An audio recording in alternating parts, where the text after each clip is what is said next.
Hello everyone, మన Telangana special జంతకాలని ఏ రకంగా చేసుకోవాలో మీకు చూపిస్తున్నాను. 3 గ్లాసుల వరిపిండికి 2 గ్లాసుల వాటర్ని పోసి అవి మరిగే ముందు కొద్దిగా సాల్ట్ వేసి అందులో పిండిని వేయాలి. ఆ తర్వాత అది చల్లారిన తర్వాత చపాతీ పిండిలాగా చేసి మనకి ఇడ్లీ కుక్కర్ ఉంటుంది కదా, అందులో ఒక స్టాండ్ పెట్టి వాటిపైన ఇలా ఉండలుగా చేసి ఉడకబెట్టుకోవాలి. ఆ తర్వాత మనకి నూడిల్స్ పిల్లలు నూడిల్స్ లాగా చూసి ఇష్టపడి తింటారు.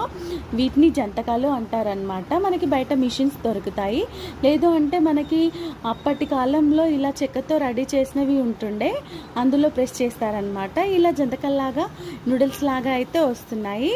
వీటిని పిల్లలు చాలా ఇష్టంగా తింటారు. ఈ సమ్మర్లో స్పెషల్గా కొత్త ఆవకాయ చట్నీ అలాగే మ్యాంగో జ్యూస్తో చాలా టేస్టీగా ఉంటుంది. సో నా రెసిపీ కనుక మీకు నచ్చినట్లయితే please like, share, subscribe to Shani vlogs.